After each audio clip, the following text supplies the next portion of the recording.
Andrew, so because it started on the Epstein list. So we were promised the Epstein list was going to come out. Trump said he's going to release it. Cash Patel said day one I was going to release it. Business working days, we're on day 6. I tweeted it today. And Andrew, you kind of mentioned it, because they're all involved. What type of who is the type of people or group that can literally make phone calls and say, don't you freaking dare put that shit out because we're all on it and we have footage on all of you and we're on it as well. Who, because I know you're smirking because I know you kind of know, but who has that power, Andrew? Don't get in trouble. But who's up there, Andrew, that's calling them? Because, Andrew, they're calling, like, think about it. It's reaching Pam Bondi, it's reaching Cash Patel, and Donald Trump promised it to us, and we're still waiting. We're waiting, which I don't think it's ever going to come out. Who's up there? Who's up there? Who's making that call? Well, I could say the Jews and get some favor. Get some favor with the internet.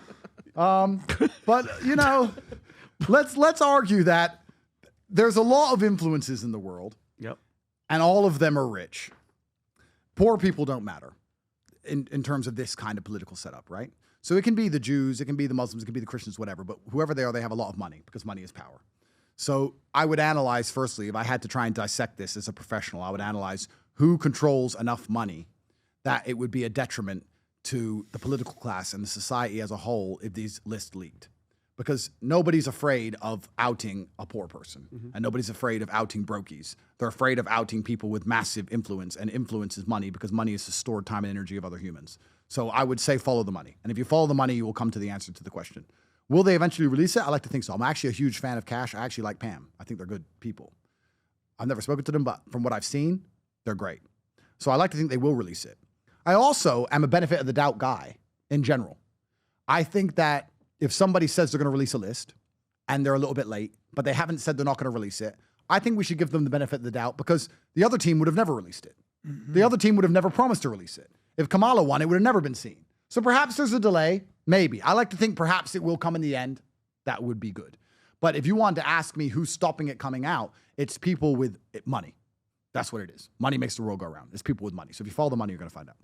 Both sides, by the way. Oh, I agree. I agree 100%. It's got to do with people that. Oh, this is money. Money makes the world go around, especially America. America's all, it's money. But wasn't there news over the last week that he was literally an FBI informant? FBI informant and a Mossad agent. So there was two of them. He worked for everybody. You know what's interesting when you talk about like money and how money affects everything? I was having a conversation. You know what? If I really wanted to go viral, my private conversations inside the war room at my house would be posted online, but they're not. But I was discussing with somebody and we were talking about Trump ending BRICS. Trump came along and said, BRICS is enough, you're using the dollar. Instantly ended it. And a girl who was there said, well, why are people listening to Trump? Why don't people just do BRICS anyway so they can get off the dollar and they can move on? Which is quite a smart thing for a girl to say. She actually knew what BRICS was. I was impressed. I was like, can you drive? Oh, didn't think so. So I said, because it's actually interesting. Money is the driving force behind all politics. It always will be because it is your primary objective to not only make people believe they can be rich, but to keep your rich people happy, to keep your oligarchy happy, and to keep them politically invested in you. The only countries in the world that can control their oligarchy are America, Russia, and China. Every other country, their rich political classes, their oligarchy, are more interested in staying rich than they are interested in the leadership of the country. So if they were to proceed with BRICS and try and completely detach from the American dollar, the massive repercussions of that would upset the oligarchy of these nations. Do you think the rich Venezuelans really give a shit about the Venezuelan president, or do you think they give a shit about their offshore accounts and their dollars and staying their rich? money? They want their money. Yeah. So the only way you can combat America and the American dollar is if you can control your oligarchy. China oligarchy is controlled because look what happened to Jack Ma when he talked bad about China. He vanished. Look what happens to Russian oligarchs when they do bad. They fly out the fucking window. All of them. Every single one. The American oligarchs, well, they get a prison case usually. So we're the nicest of the three. But we can control our oligarchy. Most nations, if you want to understand politics in lots of countries, you need to analyze how many countries cannot control the wealth of their own nation. That's one of the reasons England's collapsing right now. There is a wealth flight. Everyone with money is leaving. And you know what's funny? They're leaving because of crime and Islam. And guess where they're leaving to? Dubai. All of them.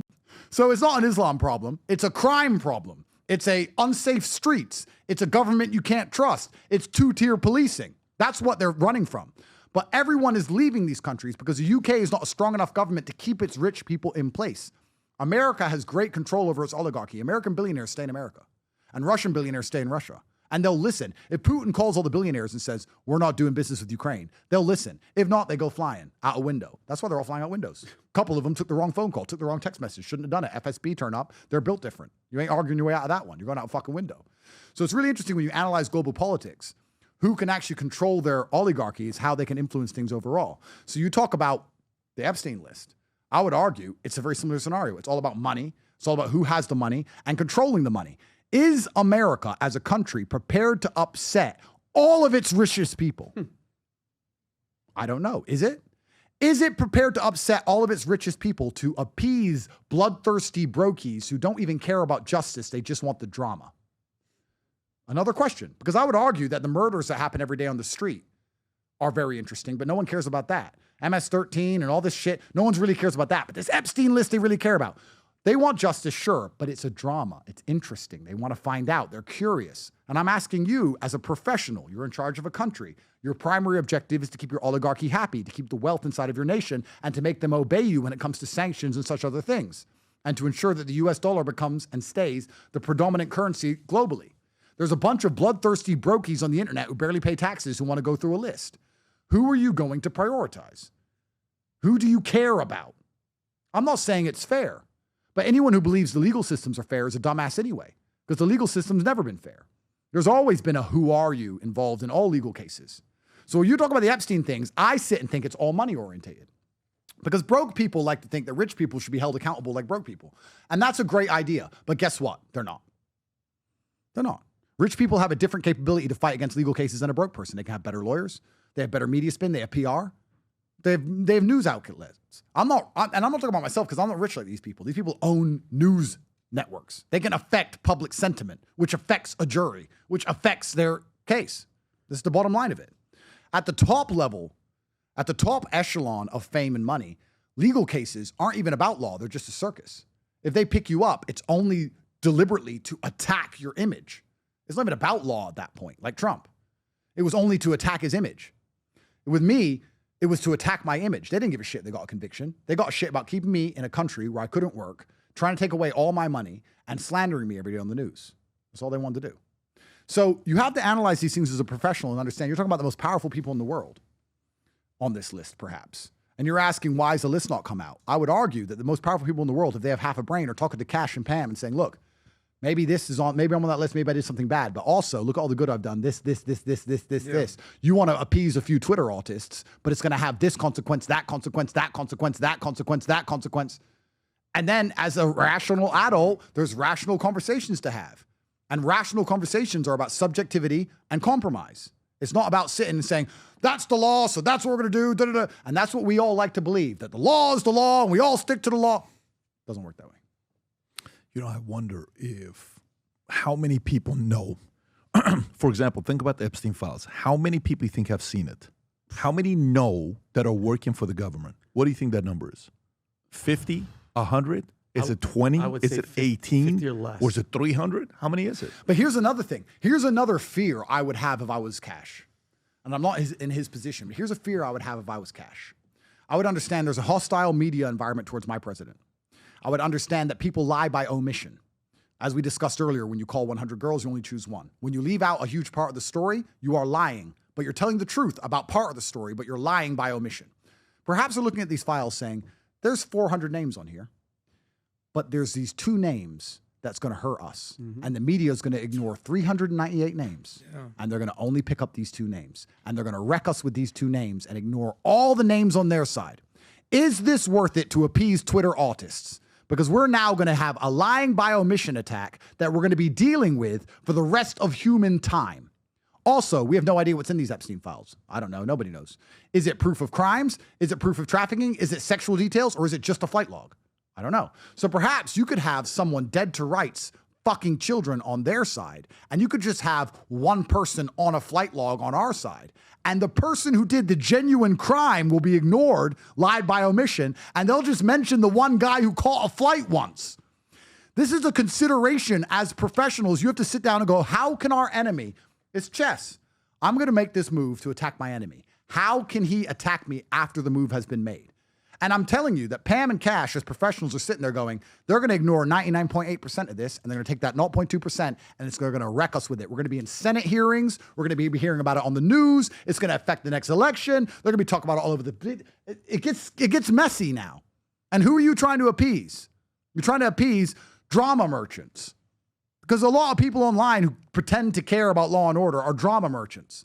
All the people who were involved in my case, I am so offended by human trafficking and Andrew Tate that I've done nothing wrong. So you're just a drama merchant. You're not offended by anything because it's not real. You're just a drama merchant who wants to pretend they matter with their shit little opinion and be involved in drama because no one gives a fuck about you when you walk down the street and you want to be a big guy on Twitter. So you want to pretend you matter.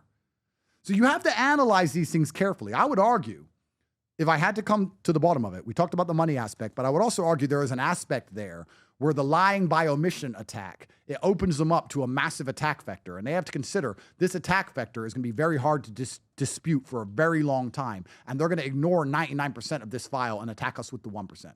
Sometimes trying to do the good thing, doing the right thing. The mob, the peasants, the mob are not the good guys. Gaddafi did great for his people. What did they do to him? What did they do to him? Pieces. They chopped him to pieces and sodomized him. Trying to appease the mob doesn't always work like you think it does. It's not easy. Yeah, I mean, it's a point being made. The question becomes, do you think the names are going to be leaked? At this point, I don't think it is. I don't think so. I don't think and it going is. off of what you said, Andrew, my thing is, and we're not those, the people that are just like, I just want, no.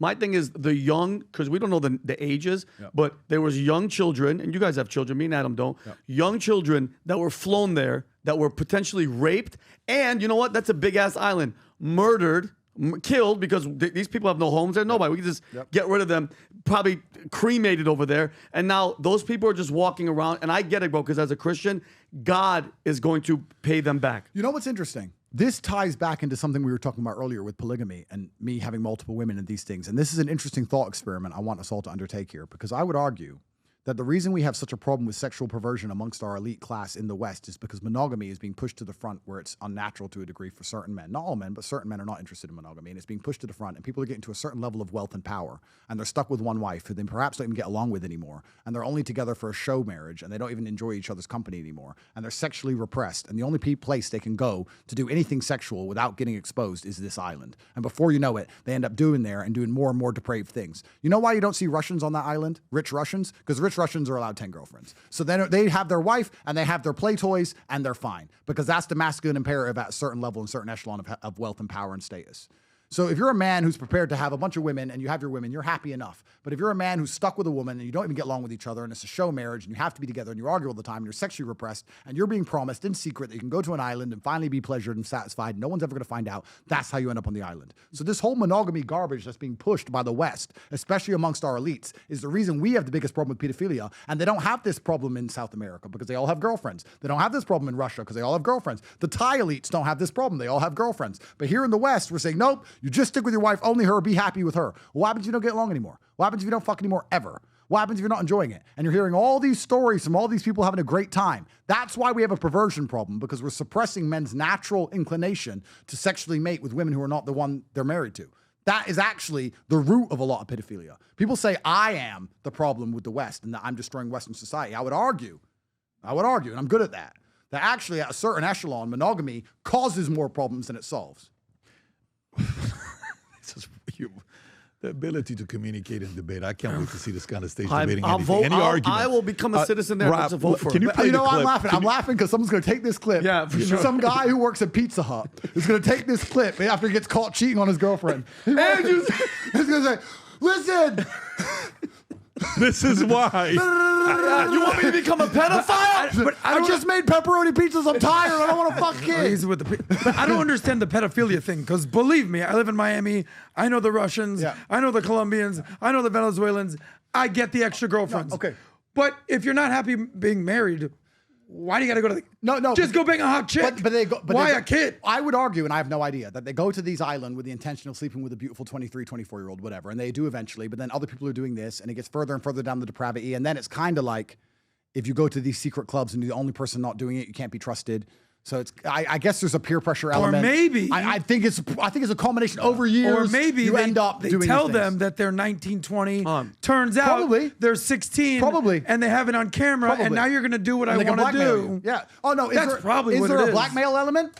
Well, Sure, right? It would be stupid to believe there isn't, right? Because if you're going to have a secret club and you're going to try and get powerful people to come to it, you're going to want to have leverage over them to make sure you're not exposed. So of course there's a blackmail element on top also. I'm saying the initial reason men are interested at all. If Obama wasn't stuck with Michelle and he was allowed 4 or 5 big booty cuties, he wouldn't be on the fucking Epstein's island. But he's stuck with Michelle, who's bigger than him. So he's like, fuck this.